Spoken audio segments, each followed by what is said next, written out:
ऊंट और गीदड़ की कहानी। बहुत पुरानी बात है। एक जंगल में दो पक्के दोस्त रहते थे। एक था गीदड़ और दूसरा था ऊंट। गीदड़ काफी चालाक था और ऊंट सीधा साधा।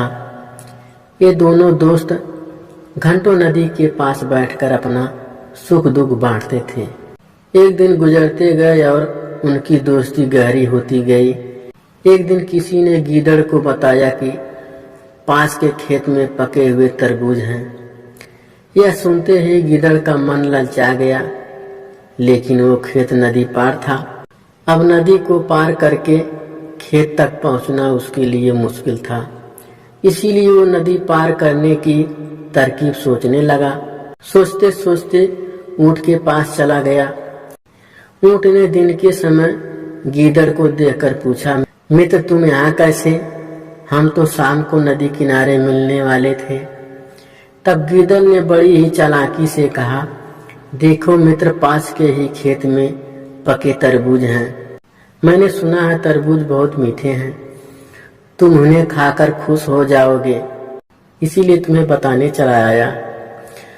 ऊंट को तरबूज काफी पसंद था। वो बोला, वाह, मैं अभी उस गांव में जाता हूँ। मैंने बहुत समय से तरबूज नहीं खाए हैं। ऊंट जल्दी जल्दी नदी पार करके खेत जाने की तैयारी करने लगा। तभी गीदड़ ने कहा, दोस्त, तरबूज मुझे भी अच्छे लगते हैं, लेकिन मुझे तैरना नहीं आता। तुम तरबूज खाओगे तो मुझे लगेगा कि मैंने भी खा लिया। तभी ऊंट बोला, तुम चिंता मत करो, मैं तुम्हें अपनी पीठ पर बैठाकर नदी पार करवाऊंगा। फिर साथ में मिलकर तरबूज खाएंगे।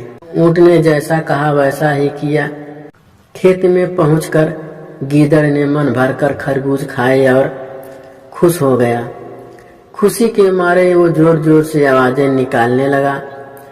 तभी ऊंट ने कहा, तुम शोर मत मचाओ, लेकिन वो माना नहीं।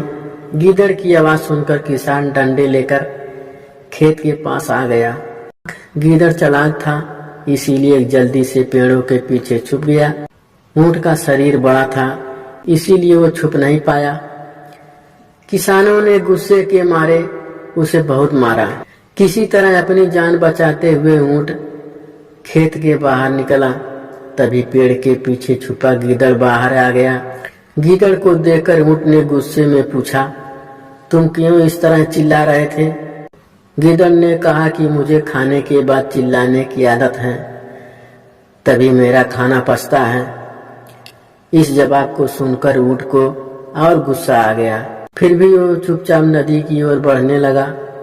नदी के पास पहुंचकर उसने अपनी पीठ पर गीदड़ को बैठा लिया। उधर ऊंट को मार पड़ने से मन ही मन गीदड़ खुश हो रहा था। उधर नदी के बीच में पहुंचकर ऊंट ने नदी में डुबकी लगानी शुरू कर दी। गीदड़ डर गया और बोलने लगा, यह क्या कर रहे हो? गुस्से में ऊंट ने कहा, मुझे कुछ खाने के बाद मुझे हजम करने के लिए नदी में डुबकी मारनी पड़ती है। गीदड़ को समझ आ गया कि ऊंट उसके किए का बदला ले रहा है। बहुत मुश्किल से गीदड़ पानी से अपनी जान बचाकर नदी किनारे पहुंचा। उस दिन के बाद से गीदड़ ने कभी भी ऊंट को परेशान करने की हिम्मत नहीं की। कहानी से सीख। ऊंट और गीदड़ की कहानी से यह सीख मिलती है कि चालाकी नहीं करनी चाहिए। अपनी करनी खुद पर भारी पड़ जाती है। जो जैसा करता है उसे वैसा ही भरना पड़ता है।